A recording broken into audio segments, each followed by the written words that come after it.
What is good, guys? Welcome back to the channel. Once again, we got another great reaction today. But first, I want to say thank you to everyone for the love, support, everyone who's taken the time to like, comment, subscribe. I truly appreciate it. We just recently hit 500 subscribers, so the next stop is 1,000 subscribers.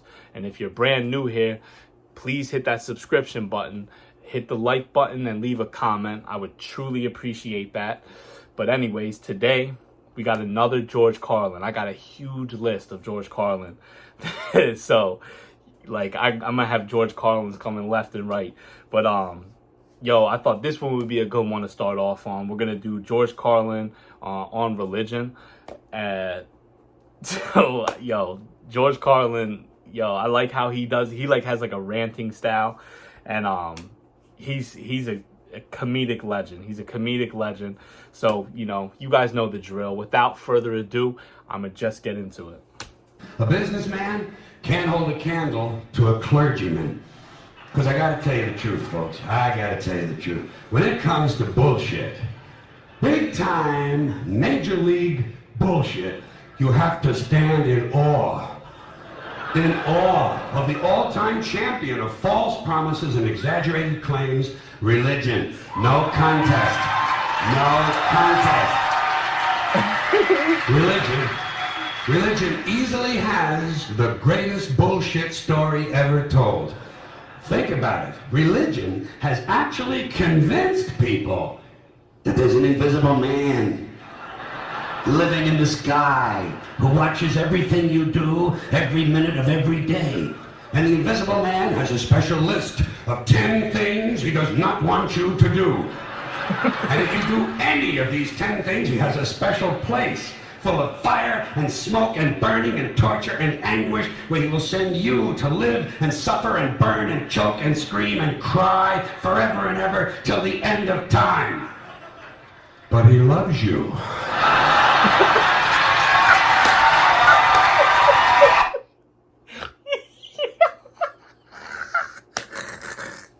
Yo, the way he just did that was awesome.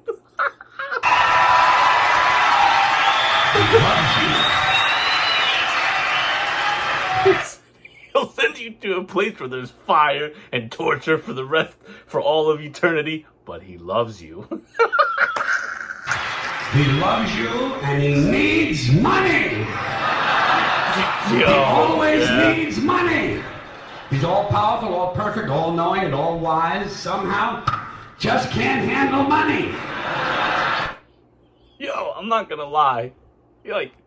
Yo, I used to go to church and I knew something was up when, you know, they pass around the baskets and you give him money every week. And I saw the priest of our church pull out in a brand new Jag. Like, I was like, dude, come on, bro. Yo, come on, man. And then, yeah, it's just, you know, you see certain little things like that, like when you put like a brand new Jag, and I was just like, come on, bro. Like, yo, we giving you all this money. There's not any changes coming. I don't see no changes, but you got a brand new Jag. Like, all right. Religion takes in billions of dollars. They pay no taxes, and they always need a little more. Now, you talk about a good bullshit story. Holy shit.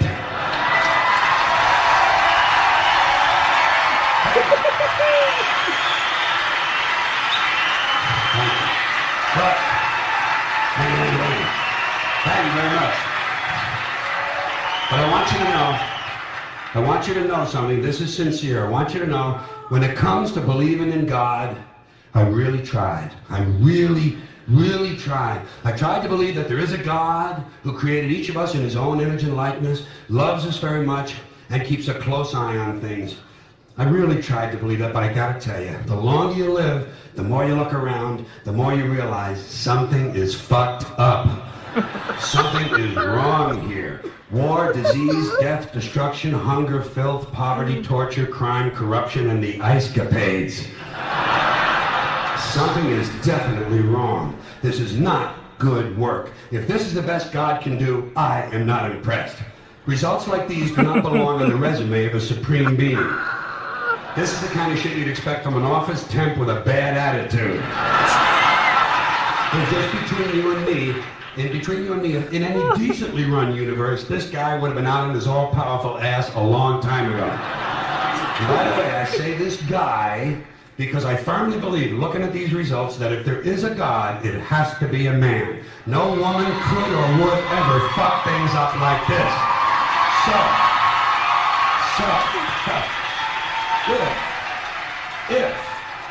If there is a God, if there is, I think most reasonable people might agree that he's at least incompetent and maybe, just maybe, doesn't give a shit.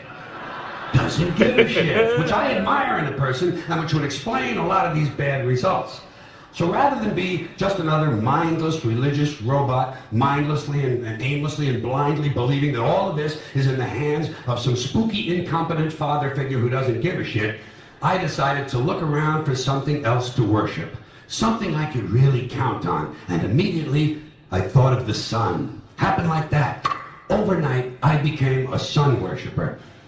Well, not overnight, you can't see the sun at night. First thing the next morning, I became a sun worshiper. Several reasons. First of all, I can see the sun, okay?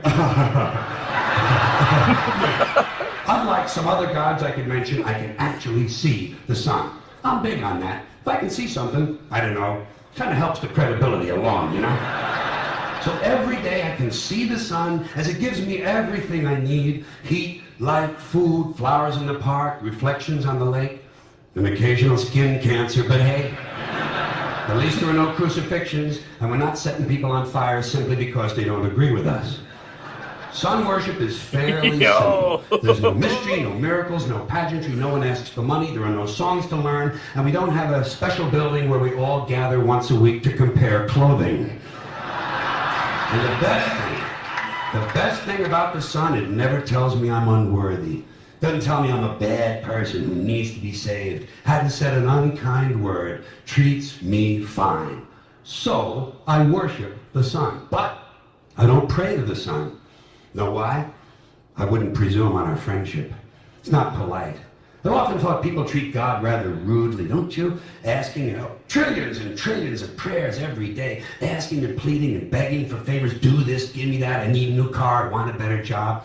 And most of this praying takes place on Sunday, his day off. It's not nice. And it's no...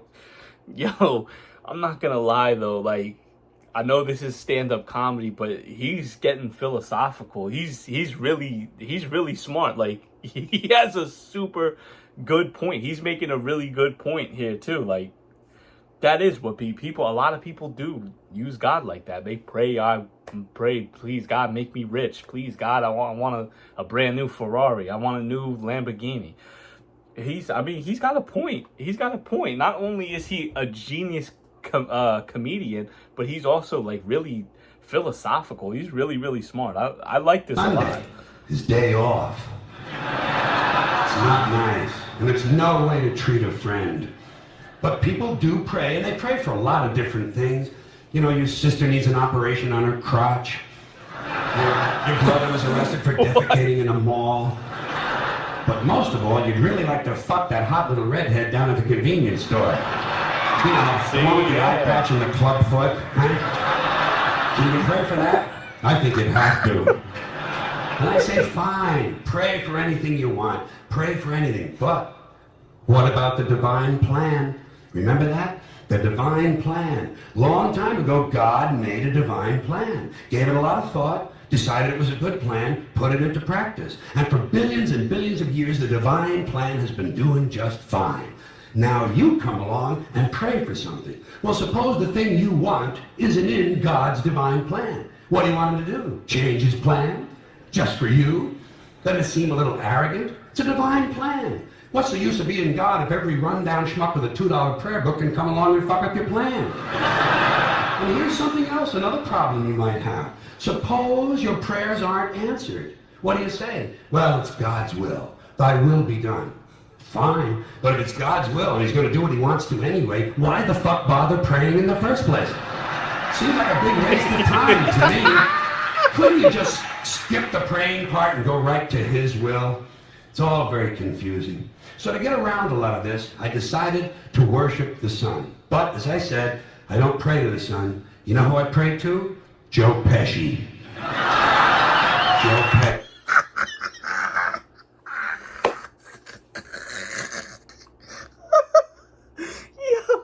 That came so far out of left field. He prayed to Joe Pesci. You motherfucker.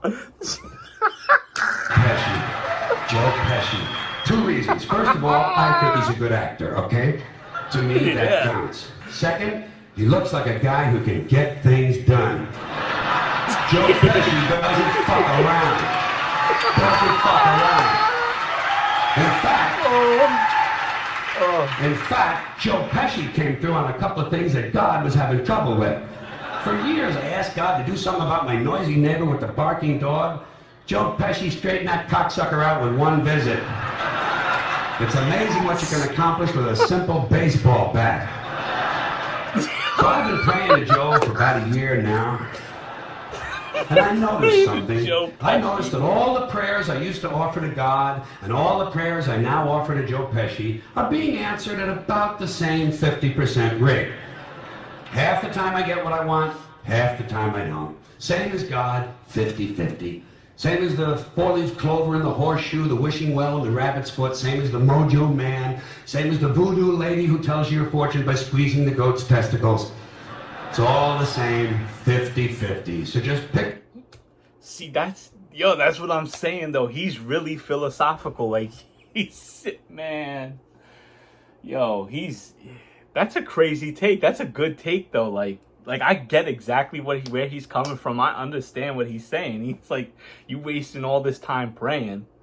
It's the same. It's a 50-50 shot. It either happens or it doesn't. So this praying to God is the same as, trying to find a 4-leaf clover. You either find it or you don't. 50-50 chance. You wishing a wishing well. 50% chance it'll happen. It will or it won't. Yeah, dude, he's not only is he absolutely hilarious, he's really smart. He's a genius. Take your superstitions, sit back, make a wish, and enjoy yourself. And for those of you who look to the Bible for moral lessons and literary qualities, I might suggest a couple of other stories for you. You might want to look at the 3 Little Pigs. That's a good one. Has a nice, happy ending. I'm sure you'll like that. Then there's Little Red Riding Hood, although it does have that X-rated part where the big bad wolf actually eats the grandmother, which I didn't care for, by the way.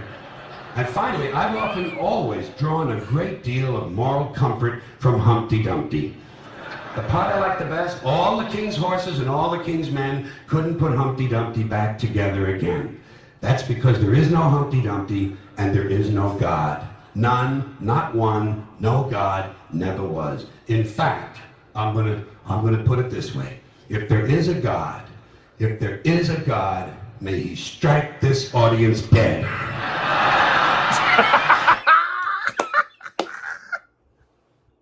I thought he was gonna do the classic, may he strike me down. He said if there is one, may he strike the audience. See, that's what I'm talking about. I like nothing happened. Nothing happened. See, nothing happened. Nothing happened. Everybody's okay. All right? Tell you what. I'll raise the stakes a little bit. It would be really funny if a comedian did like a bit like that, and they had like a guy out in the crowd like stage something and did a special effect, and everyone thought somebody got sad. A little bit. If there is a God, may he strike me dead. See, nothing happened. Oh, wait, got a little cramp in my leg, and my balls hurt. Plus, I'm blind. Oh, now I'm okay again. Must have been Joe Pesci, huh? God bless Joe Pesci. Thank you all very much. Joe bless you. He said, wait, what Joe he said? Pesci, huh? God bless Joe Pesci. Thank you all very much. Joe bless you. Thank you very much. He said, Joe bless you. He said, Joe bless you. Oh. Oh, God. That was so good. That was, oh my God. Not only was that like, yo, like really philosophical and like makes you actually think, but that was also absolutely hilarious too. He basically, man, yo, yeah, he basically was like, he just basically gave like a really good analogy on like when you believe in religion, it's the same as this. It's the same as believing in the sun and praying to Joe Pesci. There's no difference. Man, that's, oh man, George Carlin. George Carlin isn't, wow. Wow. He really was. He was a smart guy. He was a smart guy. I feel like more people in my generation need to learn about George Carlin, watch his stuff, because every single one that I've watched, you know, he's like, man, he's a really good comedian, but he's also like, you know, philosophical. I think somebody commented that actually too, but and I agree with it. But yo, once again, thank you to everyone for taking the time to join and watch this. You know, this one was really good. George Carlin was good. Like I said, I got a whole bunch of George Carlins to go through. So, yo, I'm gonna here and there, I'm gonna be having a lot of George Carlins pop up. But like I said, thank you to everyone for taking the time to watch. We're on the road to 1,000 subscribers. If you're brand new, please hit that subscription button. I would truly appreciate it. And I'm gonna catch you guys next time.